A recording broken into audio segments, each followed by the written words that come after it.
Oma opa, para suster, ibu bapak, saudari-saudara, teman-teman, adik-adik, anak-anak yang terkasih, selamat pagi.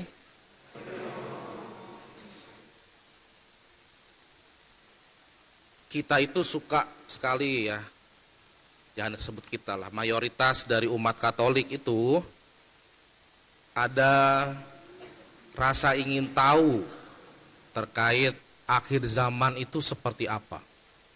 Maka biasanya kalau di paroki-paroki ada seminar tentang hidup setelah kematian, seminar tentang akhir zaman, itu penuh ya, karena pengen tahu.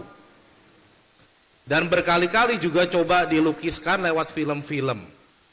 Ya, saya ingat tahun 2012 ya, ada film judulnya 2012 tentang Doomsday, hari kiamat. Lalu film lain dan semacamnya. Yang nonton gak sedikit, banyak.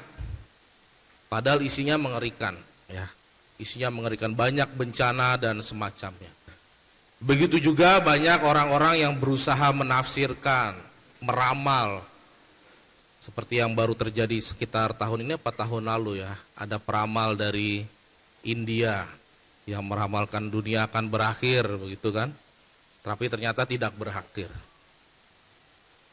Problemnya yang ngomong hari ini tuh Yesus ya. Yesus yang jelasin bahwa ketika nanti akhir zaman, matahari akan hilang terangnya, bulan akan hilang terangnya, bintang dan kuasa langit akan terguncang dan berjatuhan dan semacam. Masalah yang bilang Yesus ya, anak Tuhan sendiri, bocoran itu. Maka seringkali bacaan-bacaan itu membuat kita jadi takut karena menyeramkan sekali nampaknya. Tapi apakah demikian?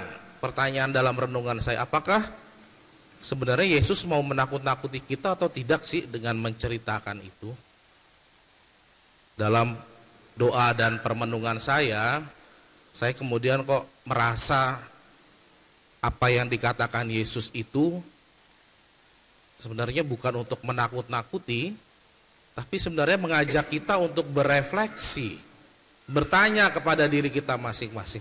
Akhir zaman itu bukan soal kapan terjadinya, bukan soal bagaimana terjadinya, entah ada gunung berapi dan semacamnya, bukan soal.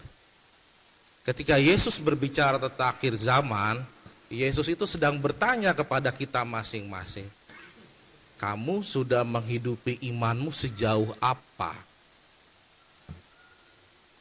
Seberapa besar kamu mendalami imanmu, mewujudkan imanmu? Tadi dikatakan oleh penginjil Markus bahwa perkataanku, Yesus sendiri ya, perkataan Yesus tidak berlalu. Kalau Yesus mengisahkan atau kita dikisahkan dalam Injil, Yesus yang mengampuni, Yesus yang menyembuhkan, yang memberikan perhatian. Nah, kita bisa bertanya, apakah aku sudah melakukan hal itu atau belum?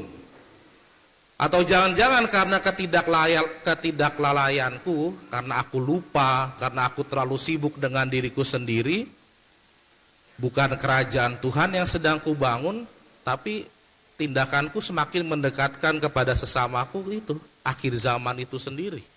Jangan-jangan. Maka para suster, ibu bapak, oma opa, saudara-saudari, teman-teman, adik-adik yang terkasih, akhir zaman itu, sekali lagi saya garis bawahi, bukan soal kapan, bukan soal bagaimana terjadi.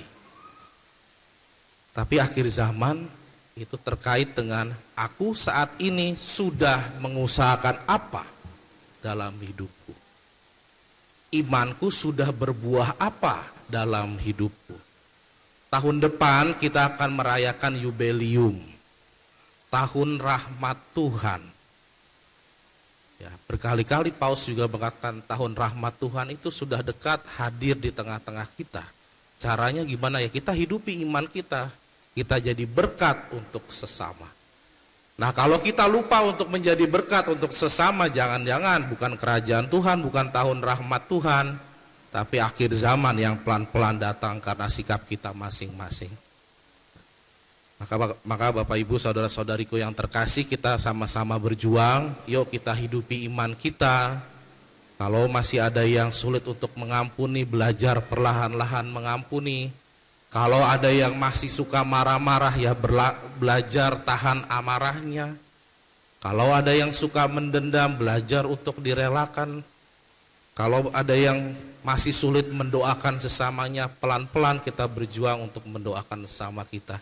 Saya rasa itu kualitas, itu ciri-ciri orang yang siap menyambut akhir zaman, orang-orang yang kemudian berpegang pada sabda Tuhan itu sendiri. Demi Kristus Tuhan dan pengantara kami.